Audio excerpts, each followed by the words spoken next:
மின்மினியில post போடு, மேட்ச்ல whistle போடு. இப்பவே டவுன்லோட் பண்ணுங்க மின்மினி ஆப். நாடாளுமன்ற தேர்தலுக்காக பிரச்சாரங்கள் தீவிரப்படுத்தப்படும் நிலையில் அண்ணாமலை மீது திமுக எம்பி முன்வைத்த விமர்சனத்தையும் அமைச்சர் துரைமுருகனின் குட்டி ஸ்டோரியையும் மைக் கச்சேரியில் பார்க்கலாம். இங்கே பாஜக தலைவராக இருக்கக்கூடிய அண்ணாமலை அங்க கர்நாடகாவில் போலீஸ்காரர வேலை செஞ்சுட்டு இருந்தாரு. அப்ப என்ன பேசினாரு?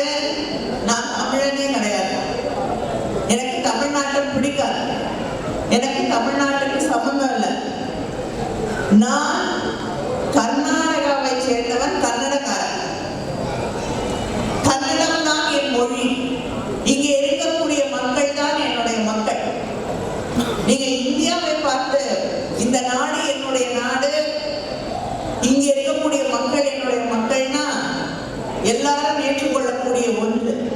ஆனால் தமிழ்நாட்டிலே இங்கே இருக்கக்கூடிய தமிழ்நாட்டு சலுகைகளை எல்லாம் பெற்று படித்து ஒரு பதவியிலே போய் ஒரு இடத்திலே பணியாற்றும் பொழுது தமிழ்நாட்டுக்கு, தமிழ் மொழிக்கு, தமிழ் மக்களுக்கு எதிராக பேசக்கூடிய ஒருவர் தான் இன்னைக்கு பாஜகவில் தலைவராக ஆக்கப்பட்டு இங்க சுத்தி சுத்தி வந்துட்டு இருக்காரு. ராமர் கோயில் கட்டினீர்கள், கட்டுங்க, வானான்னு சொல்ல.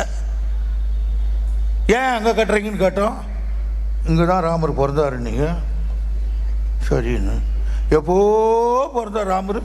அங்கேயே பிறந்தாருண்ணா, அங்கேயே தான் பிறந்தார். உங்களுக்கு எப்படி தெரியும்ண்ணா? தெரியும்.